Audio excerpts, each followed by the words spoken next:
नमस्कार। आशा करता हूँ आप सभी अच्छे होंगे। आज की डिस्कशन में, आज की मुलाकात पर मैं आपके साथ बात करना चाहता हूँ एक सवाल के ऊपर। असल में ये कमेंट था, मुझे एक मित्र से मिला एक वीडियो पर जो मैंने बनाई थी फ़िलहाल ही कुछ समय पहले कृष्णामूर्ति जी पर।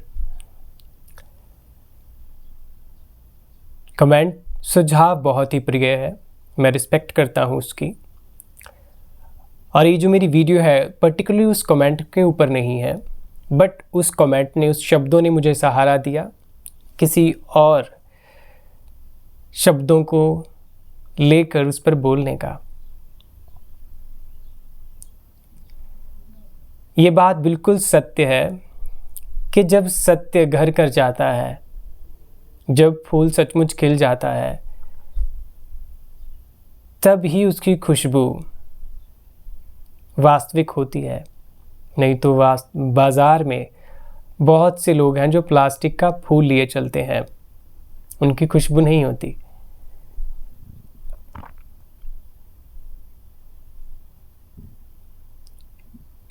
अगर आप मेरे से पूछते हैं मैं कैसे दावा करूं, क्यों दावा करूं, मैं ये बताने के लिए यहाँ पर नहीं हूं।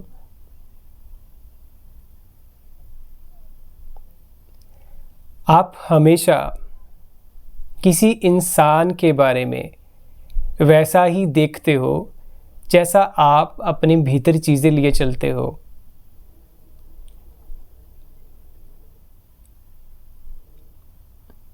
अगर कोई भी ऐसा, हज़ारों लोग ऐसे दावा करते हैं, उससे क्या हो जाता है?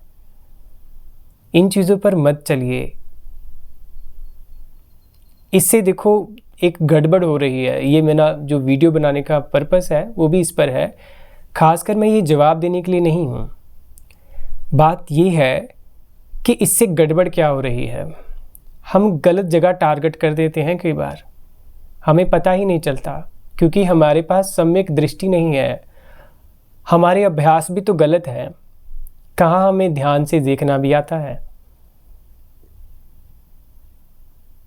ध्यान को भी हमने अपने झूठे ज्ञान की सीमा में ही रख लिया है। तो हम बहुत बुद्धिजीवी बन जाते हैं, बड़े अच्छे तर्क करते हैं, लेकिन हम टारगेट गलत कर देते हैं। और ये मैं क्यों करना चाहता हूँ बात, क्योंकि ये एक ज़मीनी तल पर होनी चाहिए मेरे हिसाब से। एक व्यवहारिक तल पर, एक सामाजिक तल पर इस बात को रखना चाहिए। तो मैंने ये सोचा आज आपके साथ इसको साझा करता हूँ।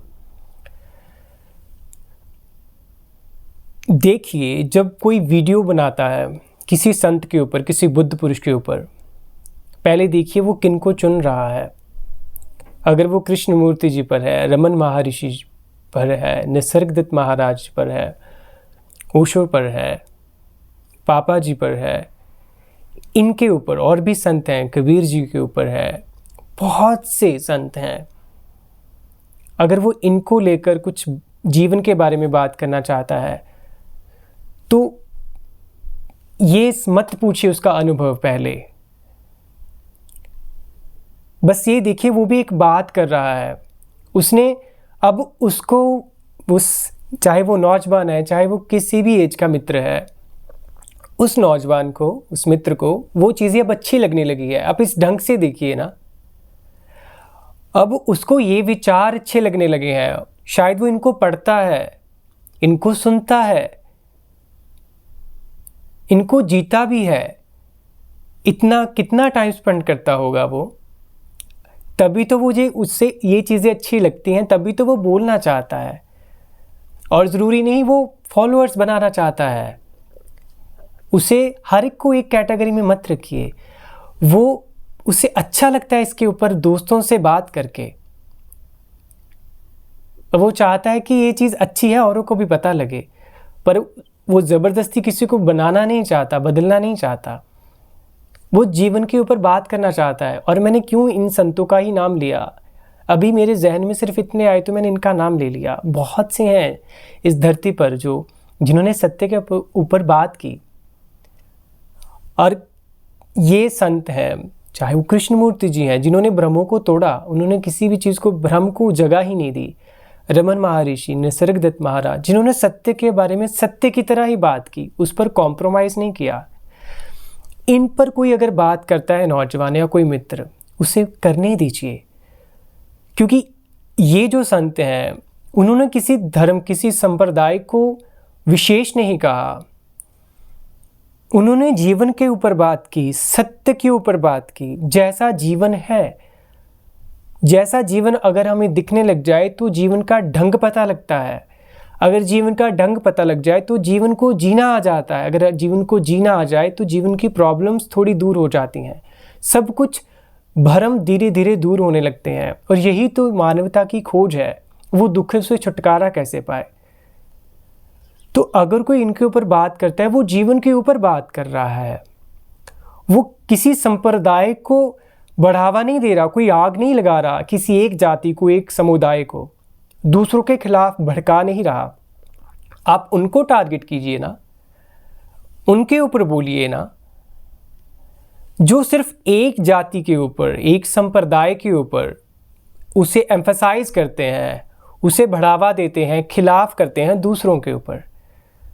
जाति को जाति के साथ लड़ा रहे हैं, चालाकियों से, शब्दों को यूज़ करके, ऐसा ऐसा म्यूज़िक लगाकर, ऐसा ऐसा भड़का कर आप उनको टारगेट कीजिए, उन पर अपनी बुद्धिमत्ता शो कीजिए।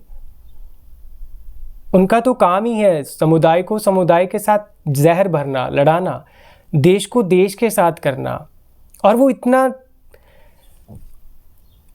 ट्रिकी वे में करते हैं, इतना कैसे कहूँ, इतना टेक्नोलॉजिकल वे में करते हैं, इतना इनोवेटिव वे में करते हैं कि लोगों को अट्रैक्ट भी करते हैं। आप देख लीजिए, यूट्यूब पर ही देख लीजिए कैसे लोग मशहूर हैं जो भड़काते हैं, धर्म के नाम पर भी एक दूसरे को भड़काते हैं, जो नफरत पैदा करते हैं। लगती नहीं ऊपर से, लगता है कि वो अपने एक धर्म के साथ है, लेकिन बीच में उसके क्या हो रहा है, बहुत धीमे से बहुत स्ट्रॉन्ग आग लगाई जा रही है। क्योंकि वो बाहर से हमें लग रहा है कि अच्छी बातें कर रहे हैं, लेकिन वो खोखला है, वो खोखला कर रहा है नौजवान को, हर एक इंसान को जो सुन रहा है उसे।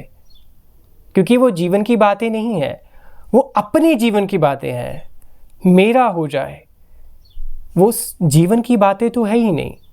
उन पर टारगेट कीजिए। और जो कोई इनको लेकर जीवन के बारे में उत्सुक हुआ है, इनके बारे में चल रहा है, पढ़ रहा है, बात कर रहा है, प्लीज़ उसे चलने तो दीजिए। उसके पैरों को भी ही क्यों काटने लग गया। तो ये एक ओवरऑल मेरा मैसेज भी है कि बहुत से मैंने देखे हैं यूट्यूब पर जो ऐसा शुरू करते हैं लोग, उन पर मैंने कई बार कोशिश की नीचे पढ़ने की कमेंट, उन पर बहुत कुछ बोलते हैं, अनुभव भी आ जाता है। और अनुभव आपको क्या पता उससे आया है कि नहीं आया है। फिलहाल ज़मीनी तल पर, व्यवहारिक तल पर ही देख ले, वो जीवन की बात कर रहा है, किसी सेल्फिश अपने वाले जीवन की बात नहीं कर रहा।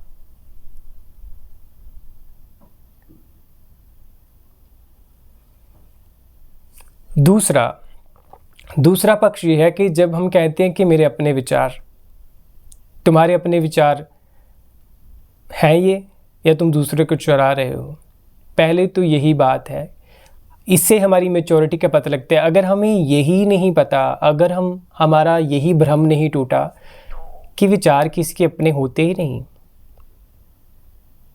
आज से 10 साल पहले या 5-6 साल पहले उस मित्र के विचार ऐसे नहीं थे जो वो कृष्णमूर्ति को पढ़ता, ओशो को पढ़ता, रमन महर्षि को पढ़ता या वेदों को पढ़ता, उनकी गहराई को जांचता, टटोलता। आज से 5-6 साल पहले उसके विचार ऐसे नहीं थे। वो भी किसी फिल्मी एक्टरों को, किसी गंदे गानों को, जिनका कोई गंदे इन द सेंस जो मीनिंगलेस हैं, जो आपके जीवन के स्तर को नीचा लेकर जाते हैं। चंगा यहाँ पर एक ही चीज़ है जो आपके जीवन को निखारती है। इससे किसी को टारगेट नहीं है। बस शब्दों, जब हम शब्दों को पकड़ते हैं ना तो हम उलझते हैं, झगड़े शुरू होते हैं। तो उनका अर्थ देखिए पीछे का। तो उस मित्र का भी 5-6 साल पहले जीवन ऐसा शायद नहीं था। उसे भी कोई और दुनिया के ढंग ही अच्छे लगते थे, कोई और ही उसके इंटरेस्ट थे, मौज थे। तब उसके पास कृष्णा जी नहीं आए, तब उसके पास रमन महर्षि नहीं आए। इसका मतलब तब उसके विचार क्या थे? अपने थे उसके विचार, पर कैसे विचार थे उसके पास अपने? वही जैसा उसका जीवन का स्तर था। तो विचार अपने पराये नहीं होते। विचार एक ऊर्जा का स्तर है, इस यूनिवर्स में घूमती हुई वो ऊर्जा है। जब वो बताती है कि आपके जीवन का स्तर कैसा है। अब जब वो मित्र 5-6 साल पहले के बाद इन चीज़ों को पढ़ता है, जीता है, अब उसके पास ही कृष्णा जी, रमन महर्षि ही क्यों आए? क्योंकि उसकी जीवन की अभीपसा ने एक नया मोड़ लिया। उसके जीवन का स्तर ऊपर उठा परिस्थितियों से। उसने जीवन को जब गहराई से देखना शुरू किया तो चीज़ों को जानने का उत्सुक हुआ। जैसे उसके अंदर अभीपसा, जानने की उत्सुकता आई, तो जो सब कुछ अवेलेबल था यूनिवर्स में, इस अस्तित्व में, वो घटा। वो विचार कहीं से भी, चाहे वो बुक की फॉर्म में हो, किसी से सुनना हो, किसी से बात करना हो, किसी ना किसी तरह से उनको रमन महर्षि कृष्णा जी के बारे में पता लगा। उसने वो विचार के रूप में उसके पास है, वो गुजरा। जैसे एक बादल गुजरते हैं आसमान से, ऐसे ही वो जो भी मित्र इंसान है उसके सामने से ये बादल गुजरे और कई बार वो बादल बरस पड़े, वो बारिश उस पर हो गई, वो भीग गया उसके ऊपर। तब उसे वही बारिश आनंदित करती है, उन बादलों को, उन विचारों को वो बार बार जाता है, पढ़ता है। अब उसके जीवन का स्तर ऊपर उठ गया और वो विचारों का मालिक हो गया। अब यही विचार उसके जीवन की दिशा निर्धारित करते हैं। फिर से जीवन का स्तर ऊपर होता है, फिर और विचार आते हैं। तब एक तल आता है जब वो जीवन को ऊपर उठता उठता पाएगा तो देखेगा कि जो कृष्णा जी, जो रमन महर्षि औरों ने कहा, अब वो भी पीछे रह गया। क्योंकि वो देख लेगा कि ये भी शब्द है, इन्होंने कहीं तरफ इशारा किया है, बस उस इशारे को देखना है, इशारे को पकड़ना नहीं है। वो भी आ जाएगा, वो भी होता है बहुतों के जीवन में, लेकिन आप उनको चलने दीजिए। प्लीज़ खासकर उनको चलने दीजिए जो जीवन के ऊपर बात कर रहे हैं, जो जीवन के ढंग को जी भी रहे हैं, समझ भी रहे हैं और बस उस पर बात कर रहे हैं।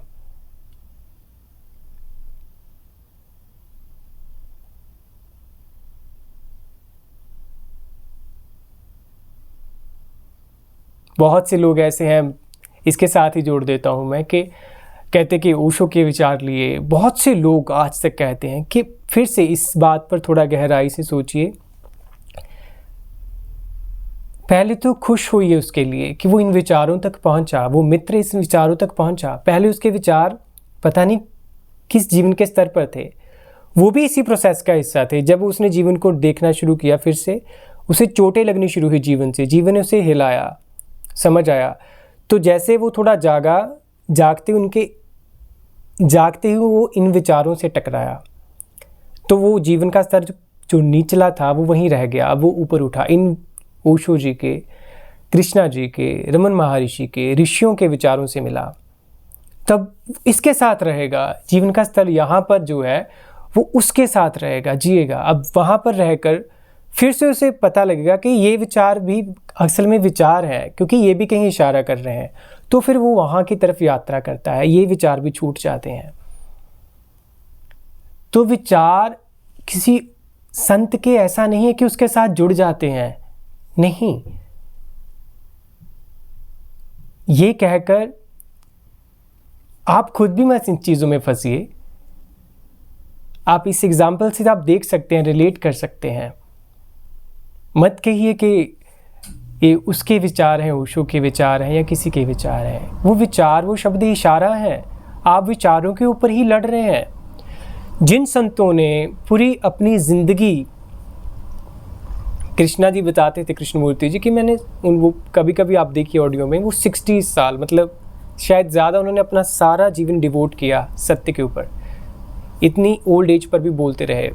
जो संत पूरी उम्र शब्दों का, विचारों का सहारा लेकर जिस सत्य की बात करता है, आज अगर हम उसके शब्दों पर लड़ें, उनके विचारों पर लड़ें, उसको भी ये कहें कि उसके विचार हैं, तो ये उस संत के लिए कितना, ये श्रद्धा तो नहीं है हमारी उनके प्रति, ये प्रेम तो नहीं है हमारा उनके प्रति,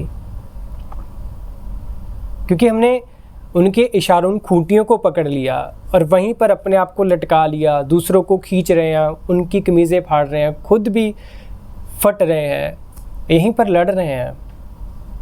हम कहाँ जा रहे हैं उसकी ओर जहाँ उन्होंने इशारा किया।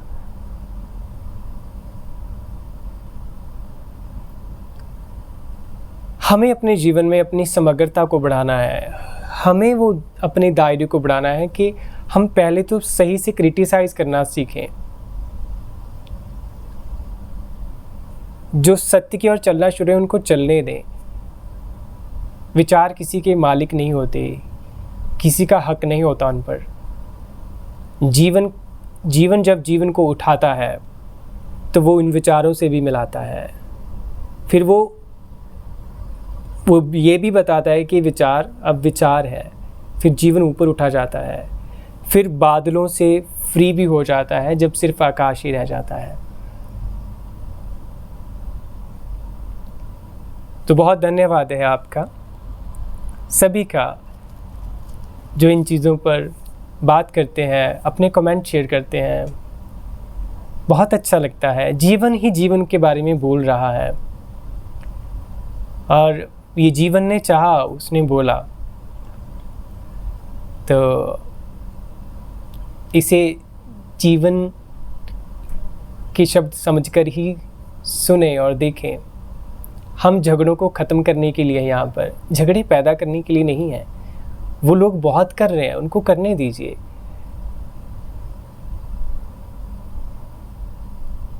आप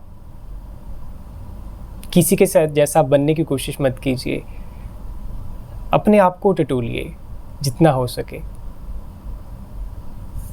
नमस्कार।